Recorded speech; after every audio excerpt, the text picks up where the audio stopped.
Hello, I'm Angeline Ong, and welcome to Beat the Street, the show that gives you all the tradable news ahead of the Wall Street Open. Coming up, the equity rally continues. The inflation slump, that figure, sparking peak rate bets. And on target for Target, which sees a strong holiday quarter profit. More on that because we have plenty of retailers reporting. And inflation too, that data is due. We've got retail sales numbers and PPI data on deck. Now, welcome to this new edition of Beat the Street. Not long now before Wall Street starts trading, we'll be joined in just a second from New York by Chris Vecchio from Tasty Live. For now, it's looking like the markets are going to extend gains seen in the previous session after that softer than expected CPI number. Just want to give you some breaking news because we've just got that PPI figure just trickling through. We were looking out for a print of 1.9% year on year for the month of October. We got 1.3%, slightly softer than expected. In terms of retail sales, month on month for October, looking out for negative 0.3. The number came out at negative 0.1. Year on year, and in terms of the excluding autos figure, month on month, I beg your pardon, that was flat expected, but we got a 0.1% reading there. So the final puzzle to the data points, which bolsters the expectation that perhaps the Fed might have more ammunition now to stand pat on interest rates. Let's just cross live to Chris Vecchio now from Tasty Live for his reading. Thanks so much for joining us so early in the session, Chris. What do you make of these numbers?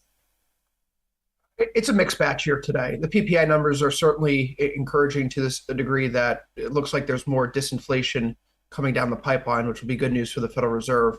But the retail sales numbers are still a little bit firm. The Fed's goal through all these rate hikes, of course, is to help reduce aggregate demand in the economy. These are Phillips curve economic theorists at the end of the day. They believe there is a linkage between employment and inflation. And so by reducing the amount of demand in the economy, they can ultimately reduce the amount of labor jobs that are out there in the economy, which should bring down inflation. Now, this has been proven wrong to a certain degree in recent years, but this is the bedrock of their analysis. And so when you look at the retail sales figure, they are coming a little bit stronger. When you strip out gasoline, when you strip out autos, the numbers are right on the screw, so to speak, 0.2% for the control group, which is the input used for GDP.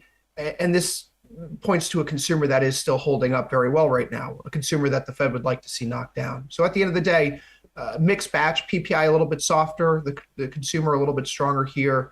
We're not going to see the same type of reaction in the market that we saw yesterday. The astounding 5.45% move in Russell futures is off the table for today, perhaps. Now, Chris, the focus also on Biden and Xi Jinping meeting for the first time in the Bay Area. What do you expect to hear? This is an important meeting. The U.S. and Chinese relations have been freezing for a little while here. So any attempt to create a thaw is ultimately good. When the world's two foremost economic and military superpowers can avoid any sort of conflict or tension, it ultimately is better news for the global economy altogether. So what I'm hoping to hear, what I think we will see out of this, there should be some progress on ultimately stemming fentanyl into the United States. There should be a little bit more freedom of press in both directions. We want to see that there's an effort to perhaps unfreeze the semiconductor ban, the chip sales into China, reinstate commercial flights between the two countries to a higher degree. And I think finally there will be a piece on Taiwan, that the United States won't support any independent party or candidate. And if you can check those boxes, both sides can walk away feeling like they didn't get everything they wanted, but they feel like they got enough wins. So when everyone goes home to their constituents, no one is too upset. But again, at the end of the day here, the United States and China, they need to work together. They need to avoid conflict. And any efforts to move in that direction towards peaceful resolution and harmonious cooperation to any degree should be seen as a net positive for markets. Nailed it right on the head, so they can both go back to say they got something out of that. Thank you very much, Chris Vecchio from Tasty Live in New York there. Just a roundup of what we've seen recently. We had that softer than expected CPI figure in the previous session. Then today, the final piece in the puzzle, those PPI numbers and a slight uplift in retail sales as well, perhaps giving the Fed a bit of respite there. Ahead of these figures, Axel Rudolph, IG's Axel Rudolph, has been looking at the S&P 500 from a technical viewpoint. Well, Angeline, after yesterday's softer than expected US inflation data, the S&P 500 rallied by nearly 2%, and we can see here that we have now risen to the early to mid-September highs between 4,516 and 4,540. And that resistance area may short-term cap the advance. We'll have to see with regards to the US PPI data out just now in a few minutes. And if the data is good, we could actually accelerate further towards the July highs at 4,607. But if US PPI doesn't come in as expected or higher than expected, we could see a short-term retracement perhaps with regards to S&P 500. But even then, from a technical perspective, provided we stay above last Thursday's low at 4,339, for me, technically, the uptrend is still very much intact. And further upside into the year end should be seen. And that would also tie in with seasonality, where we do usually tend to get equity indices accelerating to the upside towards the end of the year. Thanks very much, Axel.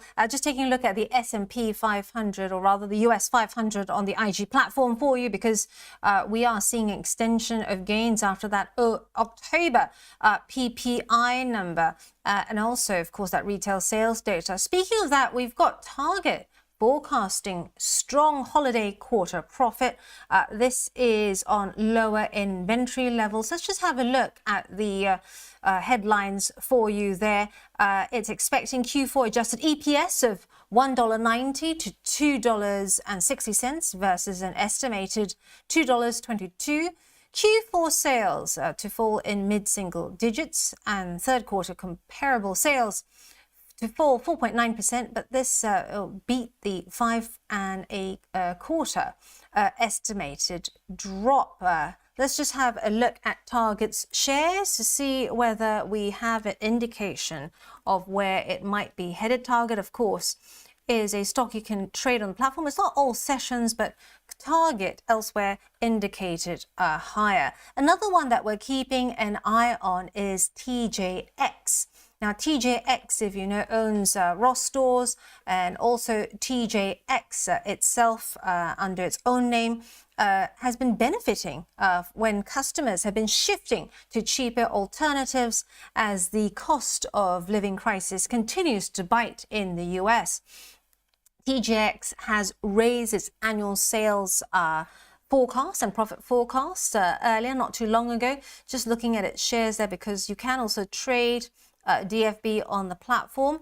It has been benefiting from steady demand, and analysts that watch TJX, which offers discounts on a wide assortment of products in the range of 20 to 60%, well, they say this company is well positioned going into the crucial shopping season, where holiday sales are seen rising this year at the slowest pace in 5 years. Having said that, that's all in the back view mirror.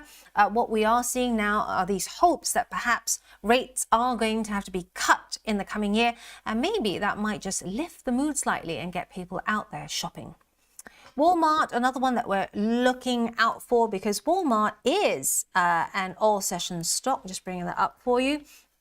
Now, Walmart is a big name in the retail sector, and we are waiting on those numbers. The expectation there, Walmart's seen reporting a 4.4% rise in Q3 sales. This is according to numbers from LSEG. Walmart, one interesting thing about the retailer is it is offering pre-packaged Thanksgiving meals and also lower priced ingredients to help customers amid high inflation and the cost of living crisis. Plus, to try and get people back into stores, Walmart has also embarked on a $9 billion store remodeling plan. Just checking on the shares here, because Walmart is an all-session stock, and currently This is the 1-minute view. It's ticking slightly lower. Let's have a look at the daily view for you, because ahead of all that and after Target's results, we're seeing it up almost 0.5%.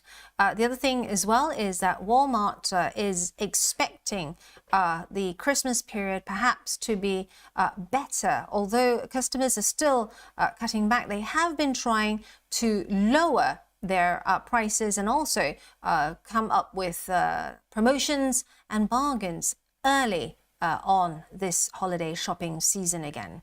Both Target and Walmart seen in the same sector, if you like, here in terms of retailers.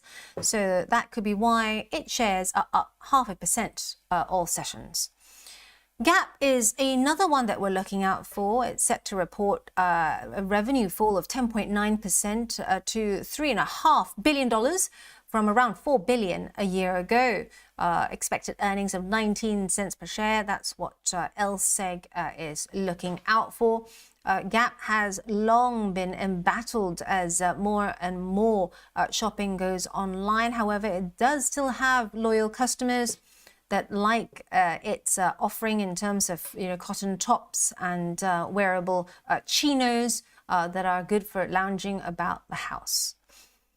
And just quickly before we go, let's have a quick look at oil as well, because crude is one that offers a great deal of volatility for our clients, as you can see here. Crude is also fascinating because we are seeing so much affecting this market.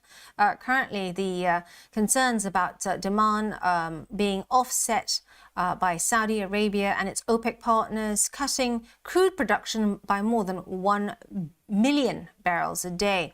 Hedge funds and other money managers have also sold the equivalent of 57 million barrels in the 6 most important futures and options contracts over the 7 days ending on November 7th. Now, before we go, a quick look at the markets for you, because we are now counting down to the open. And here is a look at Wall Street, which mirrors the Dow Jones Industrials, as you can see there, indicating that extension of gains in play after that October PPI data and that retail sales data. Similar story there for the US Tech 100 and also the US 500 also ticking higher there. Well, that's all from me for now. For more market analysis, do tune into @IGCom or @Angeline Ong on Twitter or our website. Until then, this is IGTV.